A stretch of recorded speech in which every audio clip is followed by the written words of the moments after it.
Welcome back to the Racial Draft Podcast, the podcast where we change the complexion of comic book universe, one draft pick at a time. I am your host, Michael Ford. Still a little under the weather, but I am going to press ahead and take us through the wild ride that is the racial draft. Different delegations and different racial and ethnic demographics. Delegations representing different ethnic and racial demographics accumulate talent, accumulate superhero and supervillain characters, and flip them or retain them in order to accumulate. Sorry, I already said accumulate. In order to better reflect the diversity of our world. Um, you know, if you've been here before, you know what it is. If you haven't, I apologize. But we will start you off. We'll just jump right into what the week that was in the first round of the season 7. That's right. We've been at it for 7 seasons. Season 7 racial draft. And we start off with, couldn't be more fitting, Clark Kent, Kal-El, aka the Superman. Yeah, it doesn't really work with the right? Superman, drafted by the South Asian delegation. I guess he would be Indian presenting. Obviously, the Kryptonians get to look however they look because they're not from this Earth. And so, yeah, I mean, there's not too much to say. I think last season, the South Asian delegation also drafted Superman. He did very well for them. He was the top scoring character last season, based on our complicated yet simple scoring system. And, obviously, there are some complications in the Superman origin story by him not being white presenting, that being that, racism, that could be a thing. However, the fan cast that was chosen, Sid Malhotra, whose work I'm not familiar with, was chosen as a fan cast, and he, under the right kinds of complexion, I mean, the right kind of lighting, could be perceived as, I don't know. I mean, yes, anytime you race bend Superman, you have to deal with a little bit more racism, or a lot more racism, depending on some factors, and I'm sure that will affect how, depending on how the various other characters in the Superman orbit present themselves. That could be somewhat hamper how Superman is presented as the paragon of virtue around the world. But I'm eager to hear a little bit more about the draft pick from the South Asian delegation. But in the meanwhile, I really don't have too many issues with it. The people are a little bit more mixed on it. This is going to be a recurring theme, I think, with respect to the pick. It's only 61.6% approval for the pick so far. And of course, by the time you get this podcast, you won't have a lot of time to vote. But as always, you can vote in a number of places this time out. Actually, you can vote on Twitter /X or X Twitter or whatever you like. You can also vote on the website racialdraft.com, and you can now vote on streams. That's what it's called, right? Streams, the Instagram thing. Yeah, streams. No, Threads. Yes, Threads. So yes, you can vote on Threads. So go ahead and vote on all 3 places. We don't mind. All 3 spots. So yeah, go ahead, cast your vote for this character and for others, and make your voice heard. Speaking of making their voice heard, I mentioned previously the fan cast of Sid Malhotra, very handsome man. His approval is actually sitting at 78.6%, so a little bit higher than the approval. So, like I said, a little bit mixed on the draft, which is a little unfortunate, but sometimes that's how it goes with these picks. Moving on, we get to the second pick, which congratulations, because this is also the second scoring character from last season, and I predict that he will be a high scoring character again, and that would be the Polynesian delegation and Peter Parker. Now, at first glance, one might say, "Oh, Peter Parker, he's such a quintessential white guy," but is he though? The thing about Peter Parker is that he's definitely an everyman, and he lives in Queens, which is the most diverse borough in one of the most diverse cities in the world. So who better than Peter Parker, to be different racially? Um, we've had an Asian Peter Parker in the past. I think we've had trying to remember the other versions of Peter Parker. I mean, I know we've had Jewish Peter Parker, and that's almost canon at this point. Um, it can be done. I think we had a Latino Peter Parker at one point. So yeah, I mean, again, most diverse borough in one of the most diverse cities, and he's an everyman character, and in the modern world, um, every man means every man in that sense. So I don't have an issue with it. I'm not sure really, you know, any of the possible downsides to him not being white. Obviously, as Stan Lee famously said, anyone can wear the mask. Obviously, he was talking about any child who was imagining himself or herself in the Spider-Man shoes, but why couldn't under the mask Peter Parker be someone of a diverse background? So the people a little more strong on it, 76.9% approval. Then that's 61.5 strongly approved and 15.4 somewhat approved, with 15.4 somewhat disapprove and 7.7% racist. We also got a fan cast here, Alex Iono, who I believe is Samoan and Maori. Handsome man. The approval of him, it's 50-50 right now. So, a little bit, very mixed, very mixed. So, but once again, racialdraft.com, racial draft on Twitter or Instagram or Threads, and make your voice known as far as your feedback on these picks and on these fan casts. Let's keep it moving, and let's get it into the third pick, which was probably a little bit of a reach, but we'll get into it. So the third pick was from the Swana MENA delegation. That would be, what we used to call Middle Eastern, and I guess some people still do call Middle Eastern. Encompasses both Arab and some of the other ethnic groups that are in that part of the world. So in this iteration, we'll say, we're dealing with Tony Stark, Iron Man, and he would be Iranian or Persian, depending on, which term you prefer. I apologize if one of those offends you.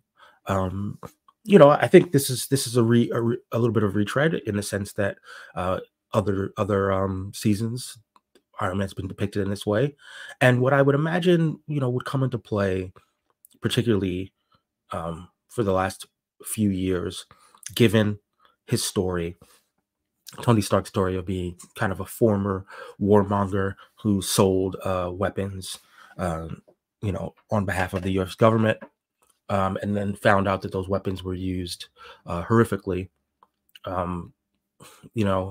This is a delicate thing, particularly given what's going on right now in that part of the world. But having a Iranian or just general a Swana character realizing that his weapons are being used against people who look like him is probably going to be much more jarring and much more harrowing than kind of a more white savory aspect to that story. Of a white guy being like, how could I possibly known? Again, look around you. So, to that end, I think that kind of adds another layer to the Tony Stark redemption story. Um, and obviously, there was a fan cast that was chosen, and that's Arian Moayed, who you might know from Succession. Um, Very snarky, very Tony Robert Downey Jr. energy.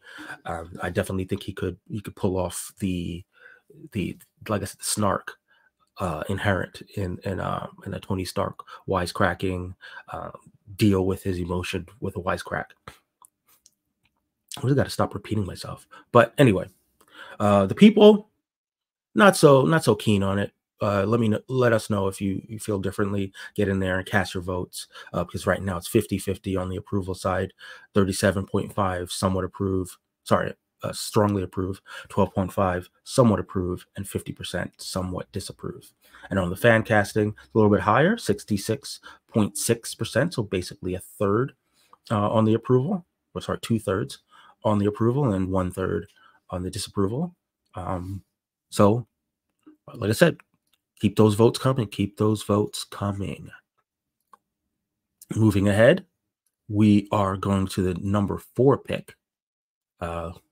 Definitely, uh, well, it's the white delegation, and I feel like they've been feeling left out in certain years. Even though they drafted high last year, they were a little disappointed with what they got out of their character. But in this season, I think that they are making a big swing because they went to uh, James Logan Howlett, aka Wolverine.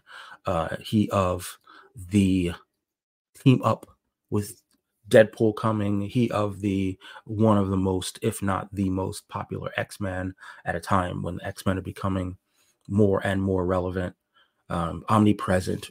Honestly, omnipresent in the comic book world, in the Marvel world in particular.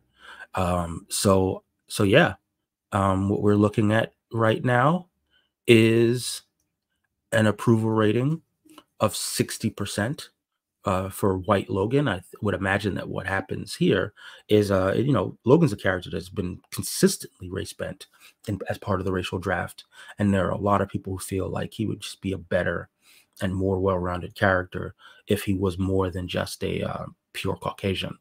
And this is people kind of making their voice known on that front. With respect to the fan cast, this is where my disapproval gets noted.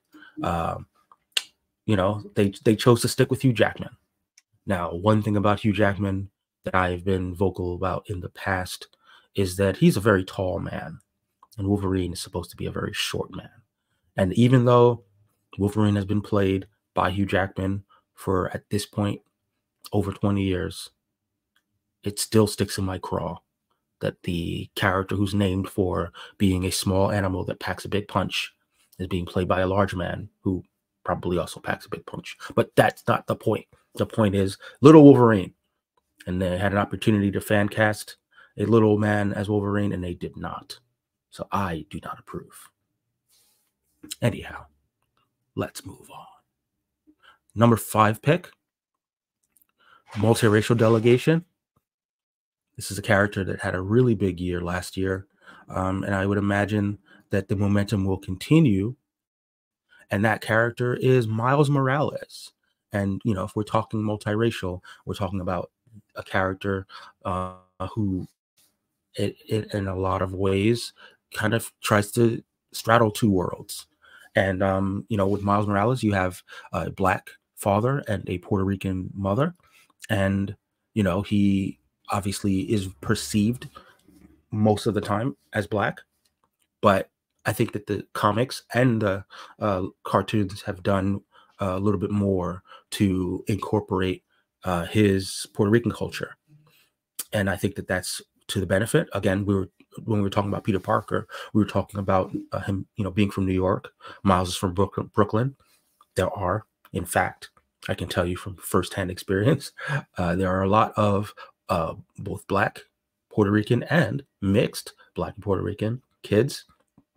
And I think that for that, there's a certain relatability to being, again, a modern teen who is trying to hold up and adhere to his culture, the cultures that shaped him, and not feel a need to choose one over the other. So for that reason, I think that keeping Miles multiracial in the as part of the multiracial delegation makes a lot of sense. The people mostly agree. 88.9% approval rating there. So that's 77.8 strongly approve, 11.1 somewhat approve, and 11.1 somewhat disapprove of still multiracial Miles Morales. Bringing it in to the number 6 pick, and that is the East Southeast Asian delegation. And that is their pick, Dr. We always forget about that she's a doctor. Dr. Harleen Quinzel, aka Harley Quinn. Obviously, for we've in other seasons we've had Harley Quinn be presented differently racially. I think that this is a character that kind of cuts in terms of appeal, cuts across racial lines. I think that women of all races kind of can see themselves in Harley Quinn and in her story. And I think that men of all ages, to the extent that they can't see themselves in Harley Quinn, can see them. Never mind, I'm not going to say that. That's, you get it. No, but in all seriousness, I like the character, and I think that the character has had a meteoric rise in terms of pop culture. Shout out to Margot Robbie for really bringing her into the mainstream. But I think that it's fairly easy for Harley Quinn to be imagined as something other than white, and I think that the Asian slash South, the East slash Southeast Asian delegation has chosen to imagine her as a Korean, of Korean descent. And they have a fan cast for her, who is Pom Klementif, who you might know from both the MCU, playing Mantis, or from the most recent Mission Impossible movie, playing, I forgot the character's name, but the assassin. And she definitely brought some of that gleeful, chaotic energy, and I think that she could actually kill the role if she were Harley Quinn. So the people mostly on my side. 75% approval rating for Korean Harley Quinn, and for the fan cast, 71.4% approval rating. So a little bit lower, which is disappointing. They don't see the vision, as we like to say. But there is time for you voters to get in there, make your voice known, and there's more time for the delegations to get out there and make their case. Go ahead and explain yourselves. Try to help us see that vision. Moving on, we're whizzing through, and speaking of whizzing, Dick Grayson, from the Jewish delegation. Yes, I am going to make a circumcised dick joke. Yes, I did it. You've made it this far into the podcast. You know how we do. But yes, Dick Grayson for the Jewish delegation. Obviously, he's generally presented, he's generally white presenting. However, we know, of course, about his Romani heritage. There are Jewish Romani, in fact, who have a sad history, kind of going back to the Holocaust. We can imagine that being marginalized from European society might have led certain people into the circus, which obviously the Flying Graysons, come from that circus folk past. Then of course they're met with tragedy in Gotham City, and that tragedy leads him into the care of Bruce Wayne. And I don't think the story changes too much by Nightwing being Jewish. They also presented us with a fan cast, Logan Lerman, who I guess people would know from the Percy Jackson movies. I have never seen one, so I can't really weigh in one way or the other. But as of now, we are sitting on 100% approval rating for both the pick and the fan cast. So, good on, good old Dick, for really hitting the right spot for the audience. And that's I hit the under on Dick puns as I keep it moving. However, speaking of keeping it moving, this pick might be a little more controversial. I think I think we might have to talk about it a little bit, and that is the Black delegation and their fan cast. Sorry, their draft of Diana Prince, aka Wonder Woman, as Black. Now, I know what you're thinking, but the Amazons they're part of Greek mythology, and that's true. But what's also true is that A, Diana is magical. B, the Amazons are magical, so they could be of any number of diverse backgrounds. Additionally, it's not like the Greeks didn't know that Black people existed. And yes, if we're talking about, kind of going back to what I was saying before, if you want to talk about how Diana would be received in their time, being a Black woman as opposed to being a white woman, there could be some complications for sure. Unfortunately, there are tropes about angry Black women, and I would say that if Wonder Woman were Black, especially darker skinned, those tropes would be kind of highlighted in the minds of many. I think it would be harder for her to be relatable. Well, I think it would be harder for white women to relate to her because they would feel intimidated by her, because that does happen a lot. And I think that the antipathy towards her would be more strident, because, how dare this Black woman, this Black Amazon, come here and try to, quote unquote, keep man down. So that would be a pitfall for sure, be something that would need to be navigated. One way to help with that, which, shout out to colorism, is if you were light-skinned Black women don't necessarily get all of the same slings and arrows, if you will, of misogynoir. So that would probably be a lane to take. We didn't get a fan cast for her, which is probably for the best, because I think that a lot of those issues would come more firmly into light. Clearly, there are people who believe, and there's something to the argument. Nubia is very much presented as the Black Wonder Woman. One may argue, well, if you already have a Black Wonder Woman, why do you need Nubia? And that's a conversation that we may have to have, excuse me, if and when Nubia is drafted by the Black delegation, because it would be weird if Nubia were drafted by the white delegation. Don't get any ideas over there, guys. But anyway, right, as of now, the people approve. As of now, 88.8%, one of the higher approval ratings for Black Wonder Woman. So, lifting the Black fist in solidarity. 88.8 approval rating for Black Wonder Woman. Wow. But we press ahead to the 9th pick.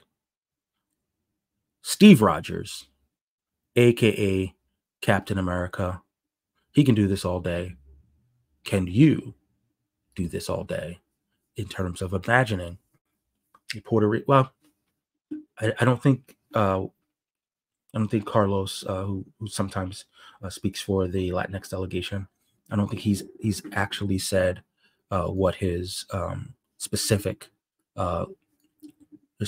Latino heritage would be.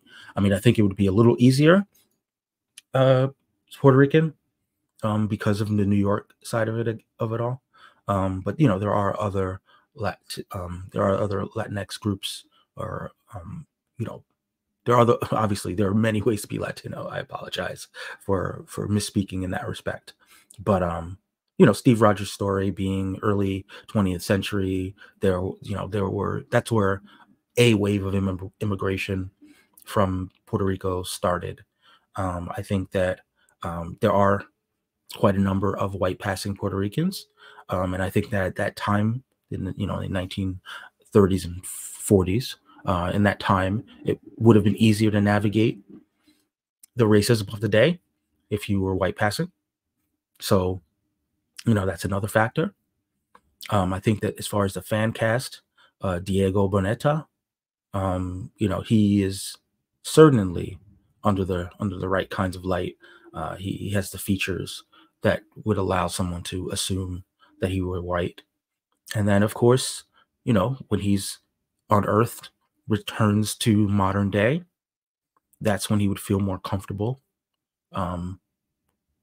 indicating and making it clear that he what his true ethnicity is, with not as much, I will say, not as much pressure to pass, as it were. So as of now, the approval on the pick is sitting at 70%. That's 60% strongly approve and 10% somewhat approve, with 20% somewhat disapproving and 10% racist. As for the fan cast, a little bit higher, 80% approval rating, 60% strongly approving, and 20% somewhat approving, and 20% somewhat disapproving. So, shout out to America. Shout out to a diverse Captain America. Or rather, a non-white Captain America. I don't like to use the word diverse to refer to one individual person, because, unless you have diversity within you, which would make you multicultural. Anyhow, that's just my own hang up, but it's also grammar, which is why I don't hang up. Anyway, so this is the 10th and final pick of the round. Yes, this is the pick that ends our discussion of the first round of the 7th season of the racial draft. And who better than the Joker? Because if there's one thing about the Joker, it's that anybody can be the Joker, because he's a crazy man and his origin is a little bit messy and muddled. Now, granted, one might say if the Joker were black, he wouldn't get so many chances. Points are being made. Points are being made. One might also say the Joker is perceived as white because his face is white. But not that it matters. Well, actually, kind of does matter, because, like I said, the Native American delegation selected the Joker. And I mean, going back to what I was saying, painting your face as white in an almost sort of in a kind of comic fashion can be seen as some kind of social commentary on what the what the white faced man has done historically. I can definitely see that being a factor. This psychotic chaos agent / nihilist with a white face, sort of mocking white supremacy. So, I mean, I'm not sure if that's the angle that the Native American delegation is coming with in their conceptualization of Native American Joker, but there's something there, I think. As far as the fan cast, the great Zan McClarnon, who you might have seen in a number of things, including Reservation Dogs and Westworld and Echo. Well, not Echo, but he played Echo's dad in Hawkeye, which I think he will probably reappear. It's in flashbacks in the Echo series this week. Very good actor. And, I think that a role like Joker would be amazing for him. So I definitely approve. The people mostly agree. 71.4% approval. That's 57.1 strongly approve, 14.3 somewhat approve, 21.4 somewhat disapprove, and 7.1% racist. For the fan cast, though, 90% approval rating, 90.9% approval rating for the fan cast. So good on you there. Good on you there. And that brings us to the close. That is a very truncated episode. I promise you we'll get a little longer when these picks get a little meatier and I have some guests in there. We can talk about not just the picks, but talk about some of the news topics of the day. But I'll leave it there. Give you a bite-sized morsel. We're easing in to the new year, so we're easing in with shorter episodes, and hopefully reiterate where you can check out all the picks, racialdraft.com, or follow us on the socials at Racial Draft Pod on Twitter, racial.draft on Threads, and IG, Racial Draft on Facebook. And like I said, racialdraft.com is the website. Cast your votes. Listen to us. Check us also on YouTube. There may be video of this podcast where you're checking us out. Subscribe for the audio podcast so you don't have to look at my distracting face. But go ahead and do all the things. Subscribe, like, promote, just a little bit, just a little smidge. Just do those things so that we can help grow the show in the new year. I would greatly approve it, and I will gladly shout you out for helping to be a friend of the show. But on that note, I will say goodbye. Tune in, same race time, same race channel for the Racial Draft. And until then, all things are possible.